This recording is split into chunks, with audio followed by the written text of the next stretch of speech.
ଆଜିର ପ୍ରସଙ୍ଗ ଅର୍ଥନୈତିକ ସର୍ବେକ୍ଷଣ ରିପୋର୍ଟ। ଆଲେଖ୍ୟ ଆଞ୍ଚଳିକ ସମ୍ବାଦ ବିଭାଗ ଉପସ୍ଥାପନାରେ ମୁଁ ସତ୍ୟରଞ୍ଜନ ମହାପାତ୍ର।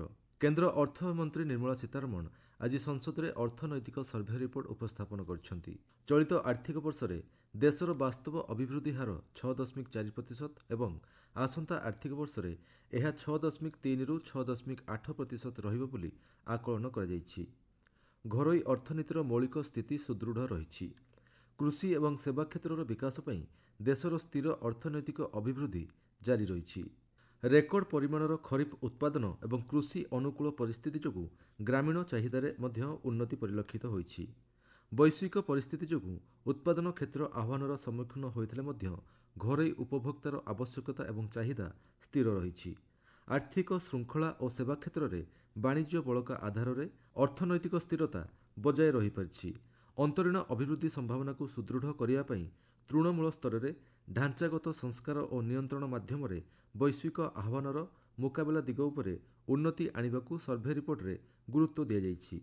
କୃଷି ଏବଂ ଆନୁଷଙ୍ଗିକ କ୍ଷେତ୍ର ଦୀର୍ଘ ଦିନ ଧରି ଭାରତୀୟ ଅର୍ଥନୀତିର ମେରୁଦଣ୍ଡ ହୋଇଆସିଛି।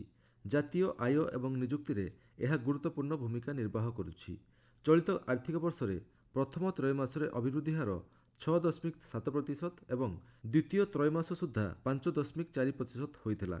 ଚଳିତ ଆର୍ଥିକ ବର୍ଷର ପ୍ରଥମାର୍ଦ୍ଧରେ ବାସ୍ତବ ଅଭିବୃଦ୍ଧି ହାର 6% ରହିଥିଲା।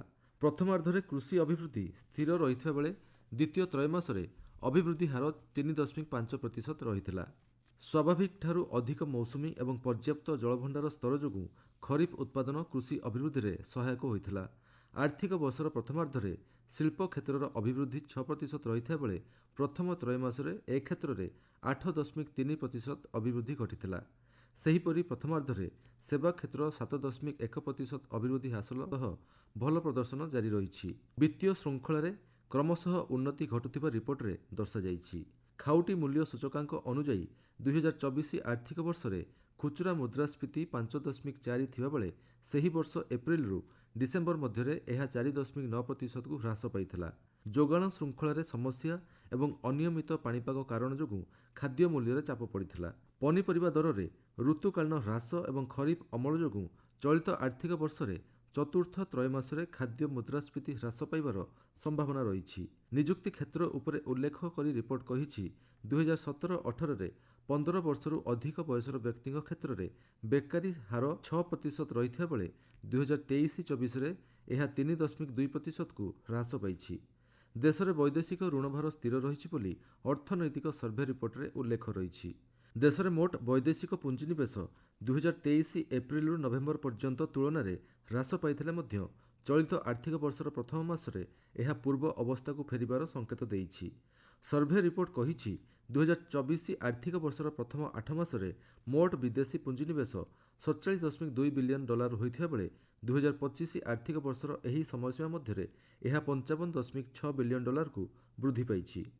ଏ କ୍ଷେତ୍ରରେ 17.9% ବୃଦ୍ଧି ଘଟିଛି। ଗତ ବର୍ଷ ଏପ୍ରିଲରୁ ସେପ୍ଟେମ୍ବର ମଧ୍ୟରେ ଦେଶର ବୈଦେଶିକ ପୁଞ୍ଜିନିବେଶ $1 ଟ୍ରିଲିୟନକୁ ଅତିକ୍ରମ କରିଥିଲା। ସୁରକ୍ଷିତ ଏବଂ ଗୁରୁତ୍ୱପୂର୍ଣ୍ଣ ନିବେଶ ସ୍ଥଳ ଭାବେ ଭାରତ ବିଶ୍ୱରେ ନିଜର ସ୍ଥାନକୁ ସୁଦୃଢ଼ କରିଛି। ଅଟୋମୋବାଇଲ, ବୈଦ୍ୟୁତିକ ଏବଂ ଫାର୍ମାସ୍ୟୁଟିକାଲ ଭଳି ଉପଭୋକ୍ତା କେନ୍ଦ୍ରିକ କ୍ଷେତ୍ର ଅଭିବୃଦ୍ଧିର ପ୍ରମୁଖ କ୍ଷେତ୍ର ଭାବେ ଉଭା ହୋଇଛି। ବୈଦ୍ୟୁତିକ ଏବଂ ନିର୍ମାଣ କ୍ଷେତ୍ରରେ ଦୃଢ଼ ଅଭିବୃଦ୍ଧି ଯୋଗୁଁ ଜିଡିପିର ପ୍ରଥମ ଆଗୁଆ ଆକଳନ ଅନୁଯାୟୀ ଚଳିତ ଆର୍ଥିକ ବର୍ଷରେ ଶିଳ୍ପ କ୍ଷେତ୍ରର ଅଭିବୃଦ୍ଧି ହାର 6.2% ରହିବ। ଗବେଷଣା ଓ ବିକାଶ, ପୁଞ୍ଜିନିବେଶ, ଉଦ୍ଭାବନକୁ ପ୍ରୋତ୍ସାହନ, କ୍ଷୁଦ୍ର ଉତ୍ପାଦନକାରୀ ଅଭିବୃଦ୍ଧି ତ୍ୱରାନ୍ୱିତ ହେବା ଦ୍ୱାରା ବିଭିନ୍ନ କ୍ଷେତ୍ରରେ ଅଭିବୃଦ୍ଧି ହାର ବୃଦ୍ଧି ପାଇବା ନେଇ ରିପୋର୍ଟରେ ଆଶା ବ୍ୟକ୍ତ କରାଯାଇଛି। ଗ୍ରାମାଞ୍ଚଳ ଭିତ୍ତିଭୂମିର ଉନ୍ନତିକୁ ଦୃଷ୍ଟିରେ ରଖି ଜଳ ଜୀବନ ମିଶନ ମାଧ୍ୟମରେ ସ୍ୱଚ୍ଛ ପାଇପ୍ ଜଳ ଯୋଗାଣ ଗ୍ରାମବାସୀଙ୍କୁ ଦୀର୍ଘକାଳୀନ ଜଳ ନିରାପତ୍ତା ସୁନିଶ୍ଚିତ କରିବାରେ ସକ୍ଷମ ହୋଇଛି। ସର୍ଭେ ରିପୋର୍ଟରେ କୁହାଯାଇଛି, ଅଗଷ୍ଟ 2019ରେ ଆରମ୍ଭ ହୋଇଥିବା ଏହି ମିଶନରେ ସେତେବେଳେ ମାତ୍ର 17% ଗ୍ରାମୀଣ ପରିବାରକୁ ପାଇପ୍ ଜଳ ଯୋଗାଣ ସମ୍ଭବ ହୋଇପାରିଥିଲା। ତେବେ ଗତ ନଭେମ୍ବର 26 ସୁଦ୍ଧା ପ୍ରାୟ 19.34 କୋଟି ଗ୍ରାମୀଣ ପରିବାର ମଧ୍ୟରୁ 15.30 କୋଟିରୁ ଅଧିକ ପରିବାରକୁ ଏହି ଯୋଜନା ଅଧୀନରେ ପାଇପ୍ ଜଳ ଯୋଗାଣ କରାଯାଇପାରିଛି।